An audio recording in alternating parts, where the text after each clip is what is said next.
ये है talks news network और आप देख रहे हैं पॉलिटॉक्स, राजनीति का कच्चा चिट्ठा। देश की वायुसेना की ताकत को कई गुना बढ़ाने के लिए राफेल की पहली खेप अंबाला एयरबेस पहुंच गई है। 5 एडवांस लड़ाकू विमान राफेल ने कल अंबाला एयरबेस पर लैंडिंग की है। वायुसेना अध्यक्ष air chief marshal RKS Bhadauria खुद इन्हें रिसीव करने मौजूद थे।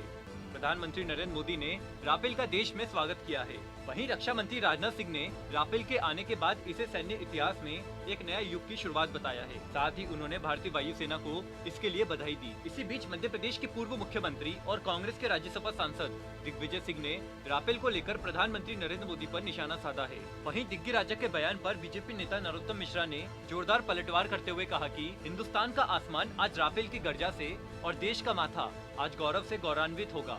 अगर मातम होगा तो केवल 3 जगह होगा, चीन, पाकिस्तान और जो सुबह से ट्वीट कर रहे हैं, यानी दिग्विजय सिंह। कांग्रेस के वरिष्ठ नेता ने प्रधानमंत्री नरेंद्र मोदी से राफेल की कीमतों का खुलासा करने की मांग की है। इसके लिए दिग्विजय ने एक के बाद एक कई ट्वीट करते हुए राफेल डील पर सवाल उठाते हुए लड़ाकू विमानों की कीमत पूछी है। कांग्रेस नेता दिग्विजय सिंह ने लिखा कि आखिर राफेल प्लेन आ गया।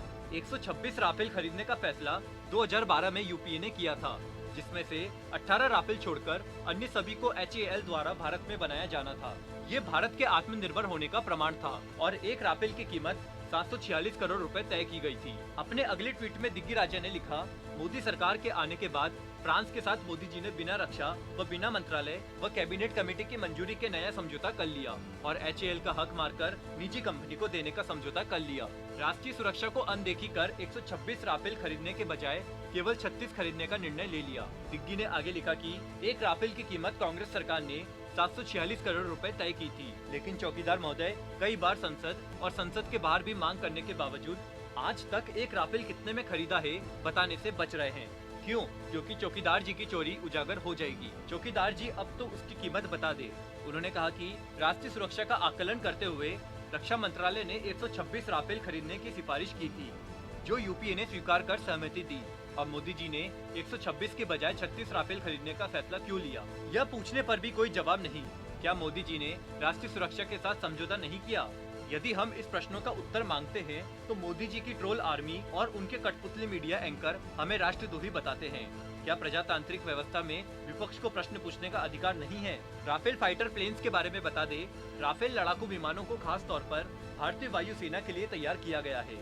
इसमें भारतीय परिस्थितियों को ध्यान में रखते हुए हेलमेट माउंटेड साइट, रडार चेतावनी receiver, flight data recorder, infrared search और ट्रैक सिस्टम, जैमर, उच्च ऊंचाई वाले ठिकानों से संचालित के लिए कोल्ड इंजन जैसे फीचर्स लगाए गए हैं। स्कैल्प मिसाइल की रेंज 300 किलोमीटर है।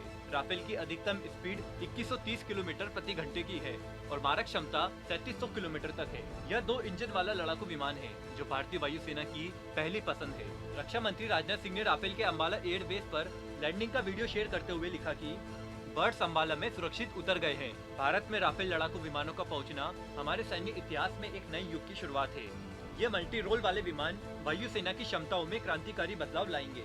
मैं भारतीय वायुसेना को बधाई देता हूँ। मुझे खुशी है कि राफेल के आने के बाद भारतीय वायुसेना की शक्ति में बढ़ावा होगा।